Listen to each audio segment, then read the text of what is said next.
Hello there, I'm Louise Brady and welcome to this new series of Top 10 Bikes.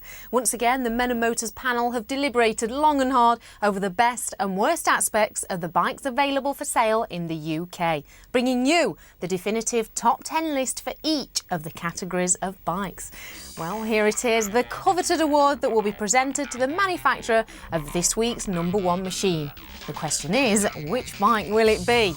Well, stay with us and this week's winner will be unveiled later in the show. Now, firstly, I'd like to thank you if you've taken the time to vote on the Men & Motors website for your favourite bike. At the end of the series, there'll be a special show where we'll find out if you agree with the voting of the panel. The panel have scored each of the bikes using the following categories: street cred, build quality, performance, comfort and value. No bike will be bad enough to score 0%.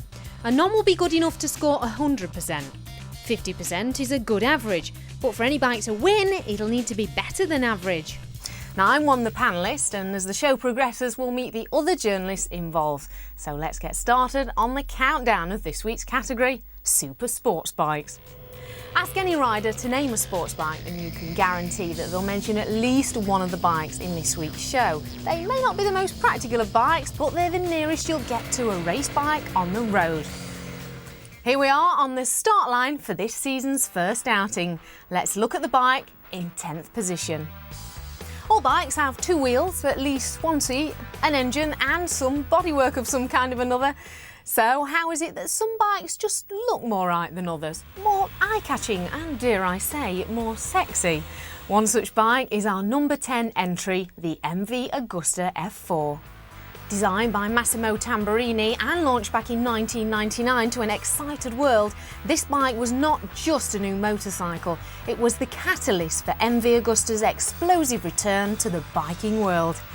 MV Agusta was formed in 1945 and was stunningly successful in bike racing, winning 17 consecutive world championships before sadly going out of business in 1977. The 1990s brought a change of fortunes when Cagiva bought the company, and the launch of the F4 capped off the return of one of motorcycling's most famous marques. Sadly, the F4 doesn't perform quite as well as the looks suggest, but being such an object of desire makes people forgive its shortcomings. Handling and braking is superb, but the engine's constant need to be revved harder than a 50cc two-stroke is its downfall. Let's find out what our panel think of that. The only reason for buying the MV Agusta really is it's sexy as hell and it's got heritage too. If a bike's ability was judged by the way it looks, then the MV Agusta would have to walk off with the prize.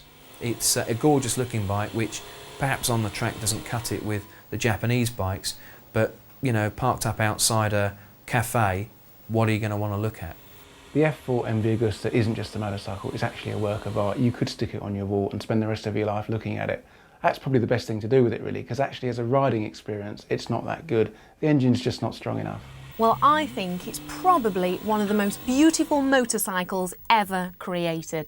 That paint job, certainly for the new 04 bikes, is one to be proud of. So our combined scores for each category of street cred, build quality, performance, comfort and value give the MV Agusta a total score of 77%, putting it firmly in the 10th place of our chart.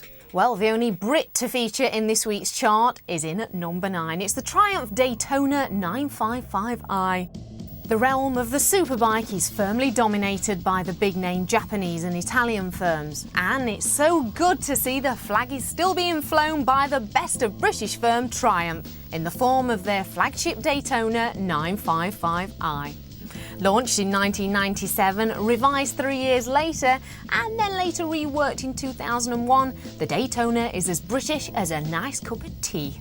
Early Daytonas had a few teething troubles, soft chassis, heavy steering and questionable looks.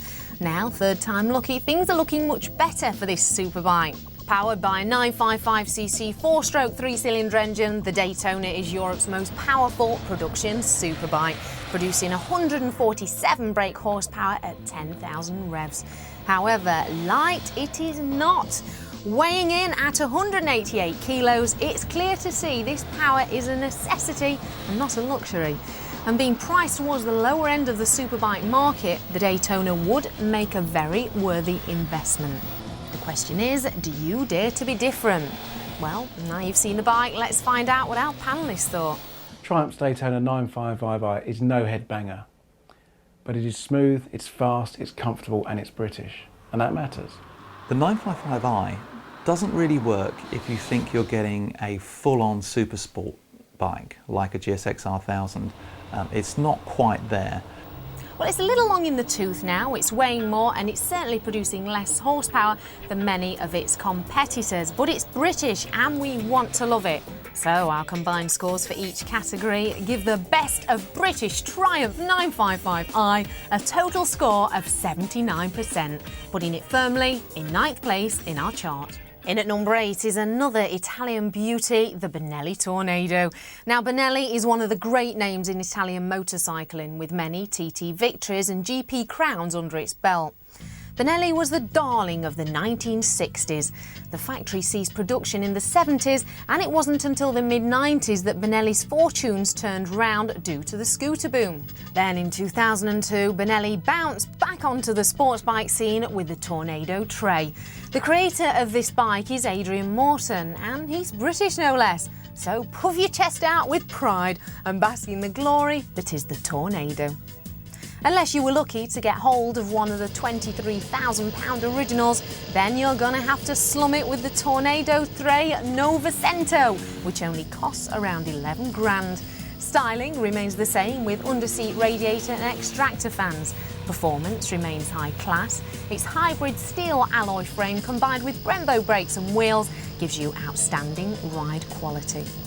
An 898cc triple engine gives you 141 brake horsepower and a top speed of around 170 miles an hour, all meaning this bike has the ability to walk the walk and most definitely talk the talk.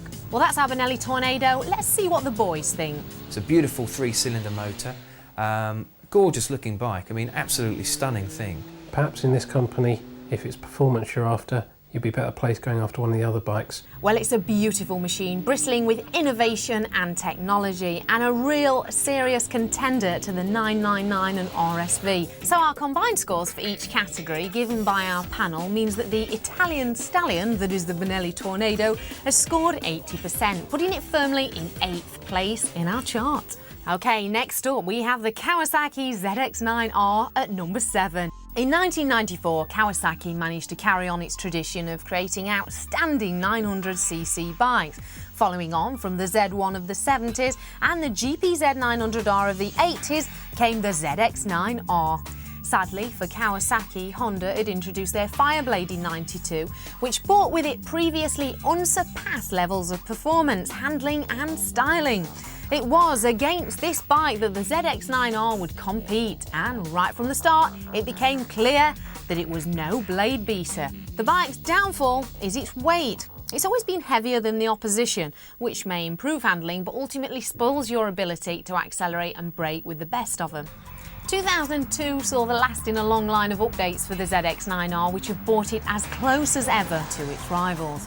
A new frame, swing arm and revised suspension, allied to engine upgrades, have made this the best version yet, but it's still the equivalent of your portly mate taking on Linford Christie. So let's find out what our panel think. It's comfortable, it's fast, it's practical and it's extremely reliable. It's extraordinarily quick, and it's a very endearing engine. It delivers its power very, very rapidly, really up front. You see, I think this bike doesn't really belong here. It's a real pie muncher of a bike. Okay, it's got a decent engine and good enough stoppers, but it's still a little bit out of its league. So our combined scores for each category give the Kawasaki ZX9R a total score of 81%, slotting it firmly in 7th place in our chart. And jumping in at number 6 is the Honda SP2.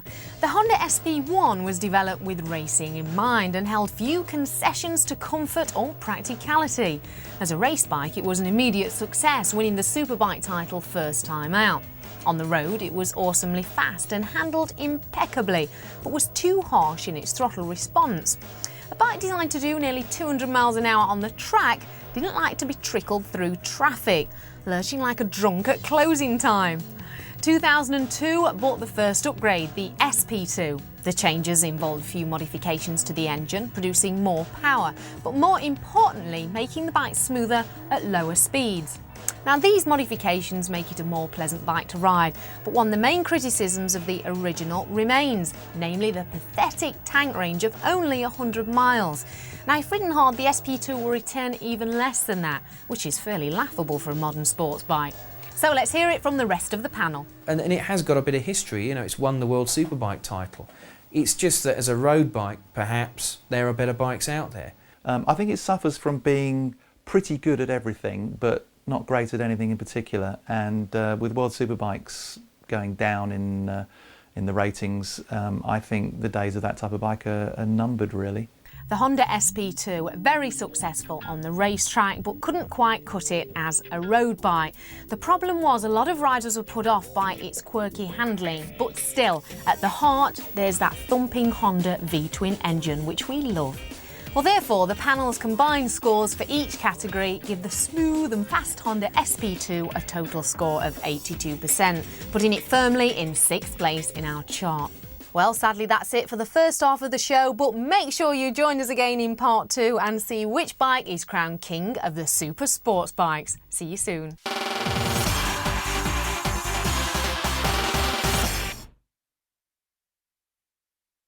Hello there, I'm Louise Brady and welcome back to Top 10 Bikes. Well, in this week's show, we're looking at super sports bikes, and here's a quick recap of the countdown so far from 10 to 6. Well, in at number 10, it's the beautiful MV Agusta. At number 9, it's the definitely British Triumph Daytona 955i. And slipping ahead at number 8, it's the gorgeous Benelli Tornado. Number 7, we've Kawasaki's ZX-9R, and just ahead at number 6, we've the Honda SP2. Well, at number 5 in our top 10 of sports bikes, it's the Ducati 999. With the 999, Ducati have improved on what many thought was perfection, and at the same time make the bike moderately more usable for everyday use. The riding position is slightly less radical, meaning you no longer need to own your own personal chiropractor to meet you at the end of every ride. Now, this doesn't mean it's comfortable, but the old bum in the air riding style has been softened, which gives your wrist and neck a bit of an easier time.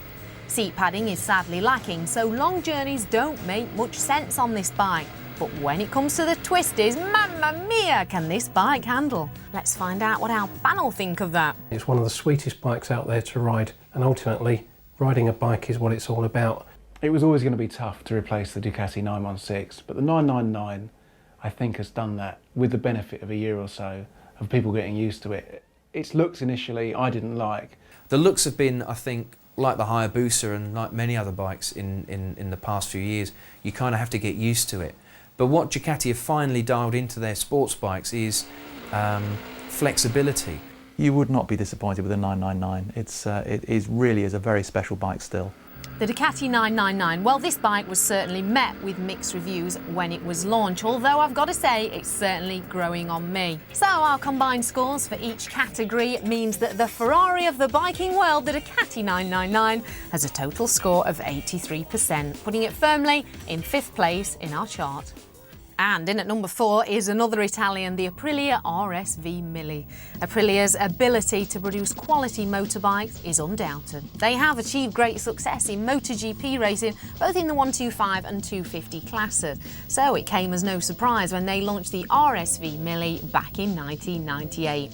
Until the Mille was created, the Ducati 916 was unrivaled in terms of style, character and performance. And whether you find its appearance attractive or not, the Mille's styling was heavily influenced by Aprilia's quest for aerodynamic supremacy. Some people argue that it's the best looking thing to come from Italy since Sophia Loren, whilst others might say that it's about as appealing as a cold pizza. Aprilia feel that if it's not broken, then fix it anyway and have a new model, why not? The RSV 1000R, which will be available for 2004. Well, fingers crossed it's as good as its ancestors. Well, now you've seen the bike, let's find out what our panellists thought. Aprilia's first big bike ever was extremely good, and the new version is fantastic. The Aprilia Mille is that rare combination of usability and performance with that little bit of Italian extra that makes you want to own it. It's awesomely fast, superb out the corners, and it looks like a real cracker. So our combined scores for each category give the Aprilia RSV Mille, wait for it, a total score of 84%, putting it firmly into 4th place in our chart. In at number 3 is a Japanese favourite, the Yamaha R1. Now there are certain bikes that the mere mention of their name produces a manic grin and wild eyes on any biker. Introduced in 1998 to an unsuspecting public, this bike had one aim: take the super sports crown from the current king, the Fireblade, and this it did by a combination of killer power, good looks and lively handling. Many R1 aficionados claim that the first model is by far the best. The 2002 upgrade featured a large number of changes, including even more power, revised bodywork and slightly less lively handling. With its 20-valve motor in full flow, the R1 is the ultimate in power and handling. Now combine this with its suspension improvements and you have the ultra-stable road-holding benchmark to which others strive to be. Coupled with suitability lean, in-your-face aggressive styling, and it's obvious why so many riders get their adrenaline pumping on the R1. So let's see what our panel of road testers have to say about that. Yamaha reinvented themselves with their R1, but the 2003 model is almost too good, too polished, too smooth to excite people. Where the Yamaha R1 really scores over the opposition is its looks. It is one of the finest looking sports bikes to come out of Japan. It's a great bike, superb to take on a track day and not too intimidating to live with. So our combined scores for each category have given the knee-sliding, wheelie-popping action that is the Yamaha R1 a total score of 85%, putting it firmly into 3rd place in our chart. In at number 2 is a Japanese legend, the Honda Fireblade. The Blade was launched back in 1992, taking the world by storm. Introducing a new standard of performance and handling, it took all the other manufacturers by surprise, and having no direct competition, the bike became the ultimate sports bike. To maintain that market lead, Honda gave it several facelifts along the way, but managed to lose some of the original Blade's excitement and character. In the 2000 incarnation, the bike rediscovered itself. Its engine grew to 929cc, weighed only 170 kilos, and its handling was razor sharp, very reminiscent of the original. 2003 signals the start of the Blade's 2nd decade and its final year of production. Ironically, the 2003 Blade is probably the nearest to the original that there's been. Now powered by a 954cc engine, producing 149 brake horsepower and weighing a mere 168 kilos. It's recaptured the character, performance and sharp handling that made the Fireblade the best-selling litre-class sports bike of all time. So let's see what the panel think about the Blade. While some people are going to be going out and getting GSXR 1000s, the real-world road riders probably going to go for a Fireblade. The Fireblade might not be as full-on, as fully accomplished and as quite as quick as a GSXR 1000, but as everybody knows, most real-world riding is done on the road. It's not done on a track. As a road bike, a lot of people prefer it. It's just a little bit more forgiving, and you can make it go quicker when you're not quite trying so hard. Well, I really can't fault it. Well, the thing is, it's not the lightest or the fastest of bikes. What it is a great all-round package. So our panel's combined scores for each category give the Japanese legend, the Honda Fireblade, a total score of 86%, putting it firmly into 2nd place of our top 10 super sports bike chart. So before we reveal which bike the Men & Motors panel of experts voted the number 1 in the super sports category, let's run down the chart so far. At number 10, the first of our Italian beauties, the MV Agusta. In at 9, it's the best of British Triumph Daytona 955i. At number 8, the Italian comeback, Benelli Tornado. And in at 7, the value for money rocket ship Kawasaki ZX9R. In at number 6 sees the all-improved Honda SP2, while at 5 it's the biking Ferrari Ducati's 999. At number 4, we voted in the monster Aprilia Mille. So in the top 3 and at number 3, it's the knee-sliding, eye-popping Yamaha R1. In at number 2, it's not quite making the top spot, it's the legendary Honda Fireblade. So have you guessed what's at the top? In at number 1 is a bike that has changed the super sports hierarchy forever. It's the Suzuki GSXR 1000. From the start, Suzuki wanted this bike to dominate its class. Its nearest rivals were extremely capable and had a fanatical following. Obviously, Suzuki had to make a bike that was faster, lighter and more powerful than anything seen in this class before. But why just stop there? Why not be outrageous and make a bike with 138 brake horsepower at the back wheel, a bike that handled like a GP racer, and a bike that made grown men cry in fear? Come 2003, Suzuki obviously thought that the GSX R1000 wasn't mad enough and treated the bike to an overhaul. The new bike turns quicker and steers truer, making it as close to a road-going race bike as they dare. So let's see why it was placed at number 1. There are going to be lots of us out there who will, for whatever reason, want to have the best sports bike, the best, biggest sports bike. And for many reasons, the Suzuki GSX R1000 is that.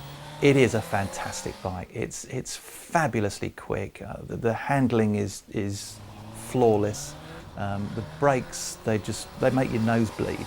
Suzuki's GSX R1000 is a true superbike in every meaning of the word. What it actually needs is slick tyres, tyre warmers and Donington Park to get the most out of it. So congratulations to Suzuki. This is a bike that deserves the honour because it's an awesomely powerful machine, sometimes almost too powerful. You know, every time you get on the Suzuki GSX R1000, you have a thrilling and memorable ride. Our combined scores for each category of street cred, build quality, performance, comfort and value gave the Suzuki GSX R1000 a whopping score of 87%. So congratulations to Suzuki. On behalf of Suzuki GB, I would like to thank Mille Motors for this award for the GSX R1000 this year. The GSX R1000 has topped the sales charts this season, and I think that alone probably makes it justify this award. So thank you once again. Well, sadly, it's time to go. But don't forget, if you disagree with the panel, you can make your own votes on the Mille Motors website. The Viewers Special will be at the end of the series. Join us next time for the top 10 street and naked bikes. But for now, it's bye-bye and stay rubber side down.